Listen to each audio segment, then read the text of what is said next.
Pakistan railway के लिए बड़ी तब्दीली। रेलवे नेटवर्क को शमसी तवानाई पर मुंतकिल करने का फैसला कर लिया गया। तफसीलात के मुताबिक रेलवे नेटवर्क को शमसी तवानाई पर मुंतकिल करने का फैसला पाकिस्तान रेलवेज के मुआशी बोझ खत्म करने के लिए किया गया है। इसके अलावा CEO पाकिस्तान रेलवे के मुताबिक रेलवे ने वजीर रेलवे ख्वाजा साद रफी की हिदायत पर 20 जुलाई से मोहनजोदड़ो एक्सप्रेस को बहाल करने का फैसला भी किया है। इसकी तफसीलात पाकिस्तान रेलवेज की जानिब से सोशल मीडिया पर शेयर की गई हैं कि मोहनजोदड़ो एक्सप्रेस 8 इकोनॉमी कोचेस पर मुश्तमिल होगी। ट्रेन बरास्ता, दादू और हबीबकोट चलेगी। रेलवे हुकाम की जानिब से यह भी बताया गया है कि मोहनजोदड़ो एक्सप्रेस की कामयाबी की सूरत में बोलान एक्सप्रेस को बहाल किया जाएगा। ताहम खुशहाल खान खटक एक्सप्रेस को चलाना अभी कमर्शियल एतबार से मौजू नहीं है।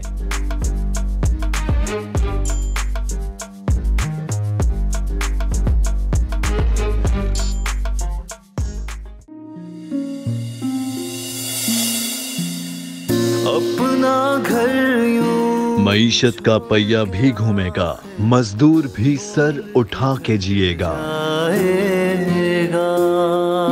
खेतों में हरियाली लहराएगी, किसान भी खुशियां समेटेगा। वक्त गुजर उम्मीद के चिराग जलते रहेंगे, महंगाई से भी जान छूटेगी। फैसले की घड़ी पाकिस्तान जीता है और पाकिस्तान ही जीतेगा। बोल बनेगा अवामी मसाइल की आवाज। पड़ेंगे कठिन फैसले, बात होगी मसाइल की लेकिन हल के साथ।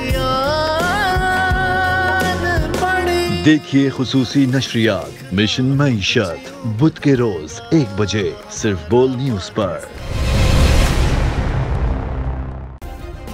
सब्सक्राइब करें और बेल दबाएं ताकि कोई खबर रह न जाए।